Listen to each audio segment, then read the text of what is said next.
Hello there everybody and welcome to yet another video. This is an interesting one, I have to say. It is concerned with fantasy and that is why I'm making this video. And also because it is concerning an RPG. And because I, despite not being a gamer at all, I do not play video games, especially not these days. I might find the time to play the occasional video game for an hour a year. But I'm covering this because I'm a huge fan of Skyrim. This is the OG PS3 game that I bought the day it came out. It was the 11th of November 2011. The time flies past very fast, doesn't it? You realize that you're getting older then. Anyway, this might be the game I have played the most of all video games in my entire life. I remember having a fantastic time playing Skyrim. I haven't played any of the previous ones, the Morrowind or Oblivion or whatever, simply because video gaming for me is a matter of the past. I have got too many things to do besides life and work and job and working out and exercising and all kinds of stuff. Just focusing on hobbies themselves. I mean, all my time is being taken up by writing and reading and painting miniatures and all kinds of other things, mainly creative endeavors. And then of course, because I'm such a voracious reader, I think, when I have the time, I read. So, not video games for me, but I have got very fond memories of Skyrim, and I know that Elder Scrolls games in general are very popular fantasy RPG games, and there are a lot of people that I know who play them, and also because I like older things. We can already, I think, call Oblivion an older game, not an old one. I mean, my favorite video game is Super Mario Brothers. Imagine that. Some of you might bloody still remember when Tetris came out, or some of the first video games, like that dot that went like ping, ping, ping. I'm old, but not that old. Anyway, there have been obviously people talking about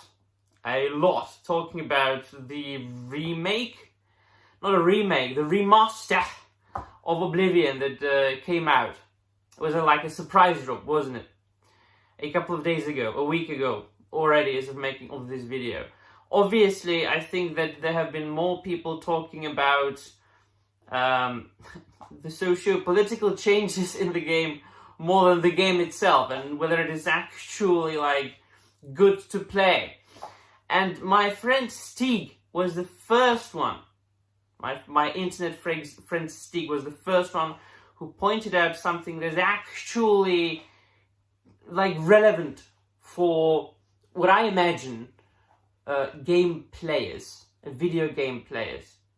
And it really strictly and directly involves the gaming and your gaming experience. Because at the beginning, when you're choosing and customizing your character, if you have to choose between a male and a female, or type 1 and type B, and if anything else wasn't touched, or nothing else was touched or changed, I would consider it an absolutely alright change, irrelevant, and nobody should be angry about that. Like, do you remember that Mr. Potato, Humpty Dumpty, what's his name, Heels versus Babyface, when he was angry about the fact that you had to choose like pronouns at the beginning of a game? Oh, come on. I mean, you can't seriously get angry over that. I mean, if you have a normal, real, social life, if you meet people ordinarily, and if you live your life like a human being, you can't have time to be seriously angry about pronouns in a video game, can you?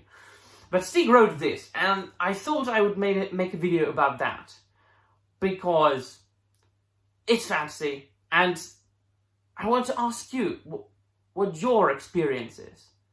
Because I'm not a video gamer.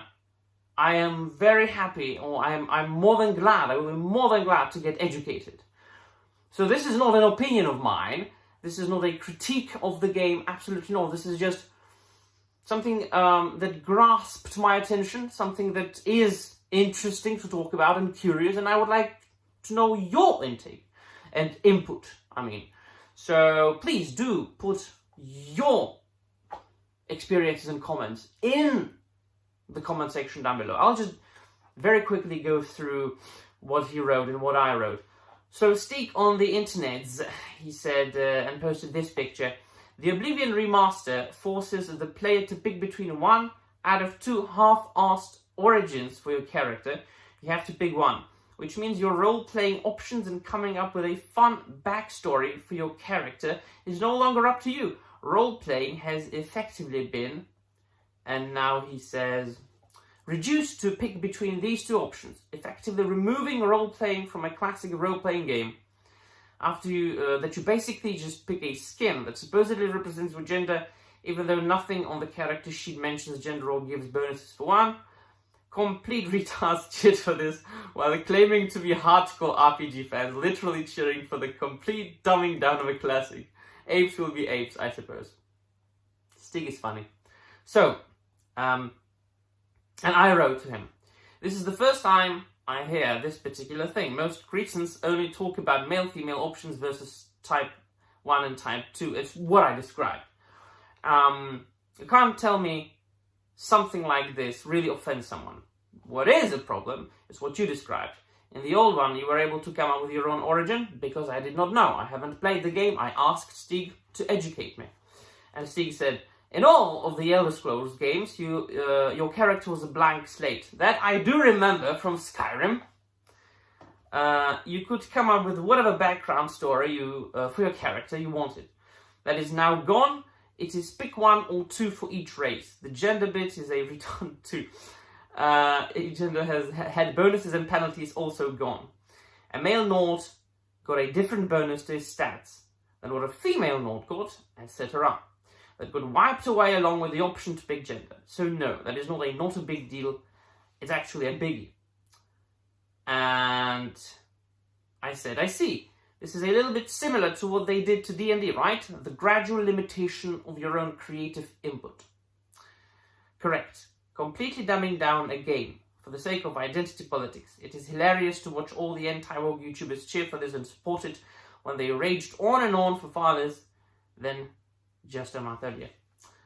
So, what I take from this conversation with Stig is that, and you have to tell me if I'm correct, the developers of the game, or the people who made the remaster, they basically did a whole lot of work with no purpose other than making you less creative.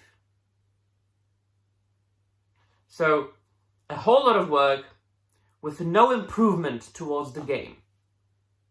This is what I understand. So, they did they overcomplicated things or changed the way you did things in the game. The game in its playability hasn't been improved. Only certain rules and certain things you do got changed. And all it did was, as I said, to limit your creative input. As in RPGs you should be doing, right? I mean, I've always understood RPGs, whether it be tabletop or video games,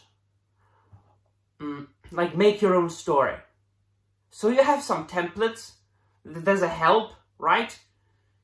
You've got your you've got your miniatures, and you've got your handbooks, and you've got your dice, and you've got your notes, and you've got your points that you get or lose for certain things and actions. But otherwise, make your own story. And as far as video game goes, alright, so yeah, there are many choices for you to make. There are some blank slates, fill them in your head. This is like RPG, right? Role-playing game. Make your own story. So, I understand that they have kind of erased this aspect from the game. Let me know in the comments down below. I'm not going to play it. I wouldn't have time to play it, even if this wasn't the fact, what Stig wrote, because got other things to do. But it was just a topic interesting enough for me to make a video about. Right, so let me know in the comments down below what you think. That will be all. Thank you very much for watching, and I'm out of here.